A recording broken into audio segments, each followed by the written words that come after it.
বন্ধুরা, কাচের জারে আচার রাখার একটাই উদ্দেশ্য, আচারটা কিন্তু অনেক দিন ভালো থাকে। মাঝে মধ্যে রোদ্রে দিলে কিন্তু আচার আরও ভালো থাকে। দেখুন বন্ধুরা, এখানে আমি কালো মোটা মোটা লঙ্কা নিয়ে নিয়েছি। এই কালো লঙ্কা দিয়েই কিন্তু আচার বানালে লঙ্কার আচার খুবই ভালো লাগে। আর এই লঙ্কাগুলো কিন্তু ঝালও হয়। আপনারা কিন্তু চেষ্টা করবেন সবসময় ঝাল লঙ্কা নিতে।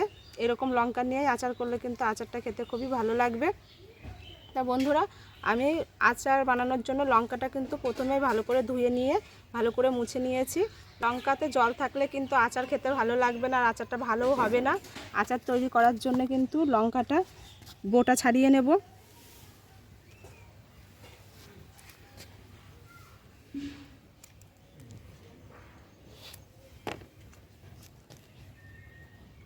লঙ্কার আচারের মধ্যে কিন্তু এই বোটা থাকলে লঙ্কা আচার ভালো লাগবে না খেতে। সব বোটাগুলো কিন্তু আমি ফেলে দেবো এইভাবে।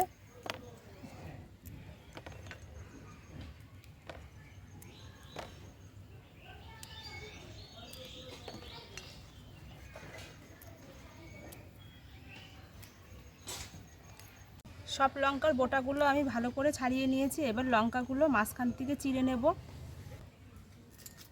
এভাবে দুভাগ করে চিড়ে নিতে হবে।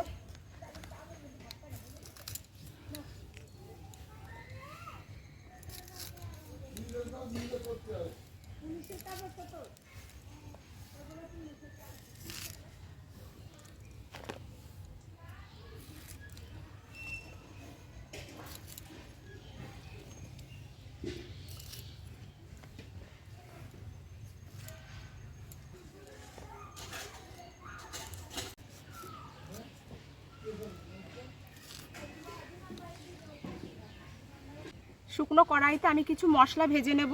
সাদা শস্য আর কালো শস্য, মেথি, জিরে, মৌরি,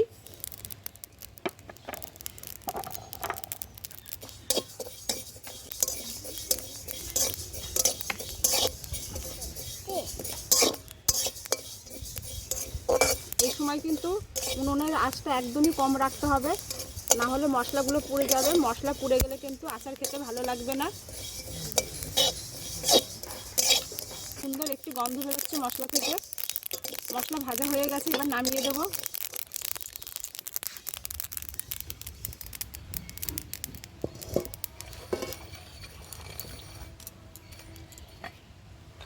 কালো জিরেটা আলাদাভাবে ভেজে নেব।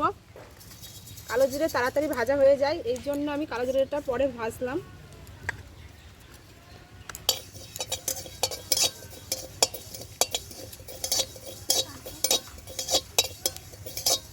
কালো জিরে ভাজা হয়ে গেছে, এবার নামিয়ে নেব। একই মশলার ভিতরে নামিয়ে নেব। মশলাগুলো ঠান্ডা হওয়ার জন্য একটু নাড়িয়ে দেব। লঙ্কার আচার করার জন্য আমি এখানে 200 গ্রাম সরিষার তেল নিয়েছি। তেলটা গরম করে নেব। আচারে কিন্তু বন্ধুরা সবসময় গরম তেলই ব্যবহার করতে হয়।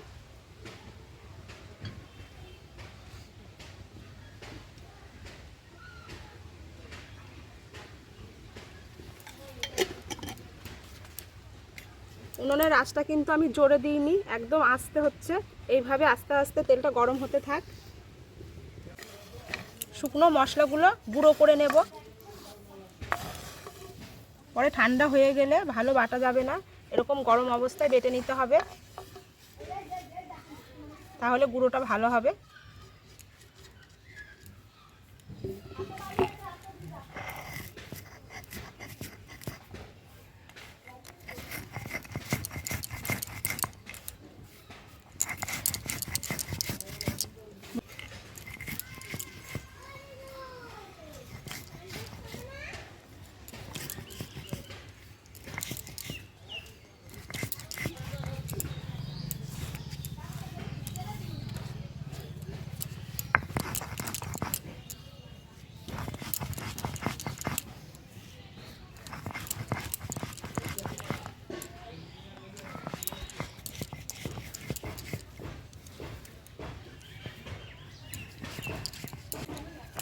মশলাটা কিন্তু আমি একদম পুরোপুরি মিহি করে গুঁড়ো করব না, একটু আস্তে আস্তে থাকবে। এরকম আস্তে আস্তে থাকলে পরে কিন্তু আচারটা খেতে ভালো লাগবে।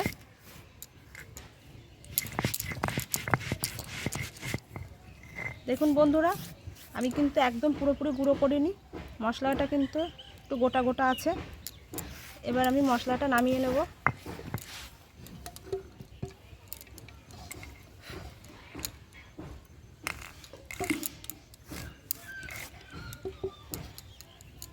তেলটা কিন্তু বেশি পরিমাণে গরম করব না, এই রকম পর্যায়ে আমি তেলটা নামিয়ে নেব।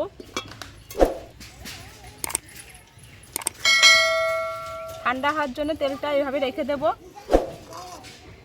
তেলটা ঠান্ডা হতে থাক, আমি এদিকে আচারটা শুরু করব। আমি একটি কাচের পাত্র নিয়ে নিয়েছি, এই কাচের পাত্রের ভেতরে এই লঙ্কাগুলো দিয়ে দেব।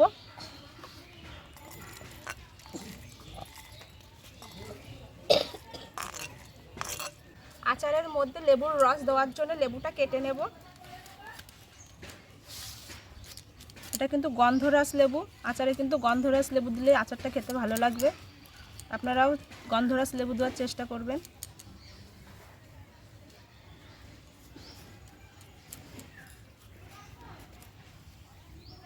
গরম তেল কিন্তু লঙ্কার মধ্যে দেওয়া যাবে না, হাত দিয়ে দেখে নিতে হবে তেলটা ঠান্ডা হয়েছে কিনা। দেখুন বন্ধুরা, আমার হাতটা তেলের মধ্যে দিয়েছি, এবার বোঝা যাচ্ছে তেলটা ঠান্ডা হয়ে গেছে। এই অবস্থায় তেলটা লঙ্কার মধ্যে দিতে হবে। গরম তেল দিলে কিন্তু লঙ্কাটা কুকড়ে যাবে, এইরকম আর সতেজ থাকবে না। এই পর্যায়ে আমি তেলটা লঙ্কার মধ্যে ঢেলে দেব। মশলাটা বেটে রেখেছিলাম, সেই ভাজা মশলাটা দিয়ে দেব লঙ্কার মধ্যে।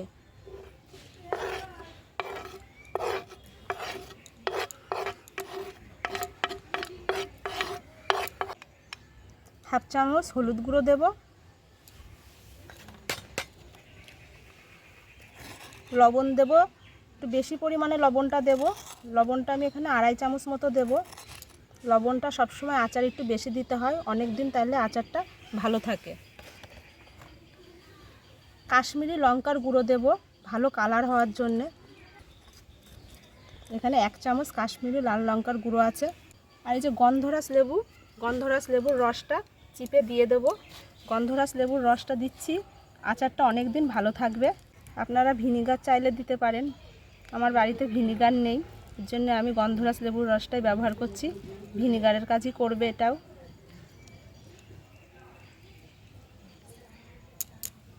এবার একটা চামচের সাহায্যে আমি সব কিছু লঙ্কার সঙ্গে মিশিয়ে দেব।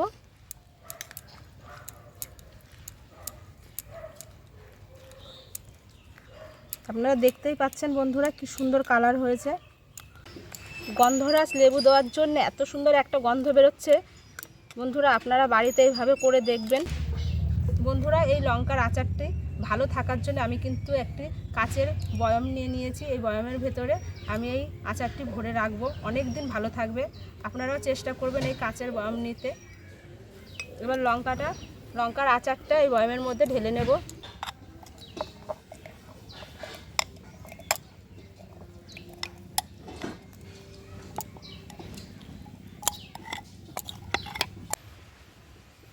বন্ধুরা আমি একটু আচার খেয়ে আপনাদের দেখাচ্ছি খেতে কেমন হয়েছে। খুব সুন্দর হয়েছে বন্ধুরা, গোটা গোটা আছে মশলা, জিভে পড়ছে, গন্ধরাস লেবু দিয়েছে, অপূর্ব লাগছে। গরম ভাতের সাথে কিন্তু জমে যাবে। আপনারাও বাড়িতে এইভাবে রেসিপিটি করে খাবেন। ঝাল ঝাল লঙ্কার আচার খেয়ে বলবেন কেমন হয়েছে, কমেন্টে আমাকে জানাবেন। ভালো লাগলে আপনাদের বন্ধুদের কাছে শেয়ার করে দেবেন, বেল আইকন সহ আমার চ্যানেলটি সাবস্ক্রাইব করে দেবেন। বন্ধুরা আপনারা ভালো থাকবেন, ধন্যবাদ।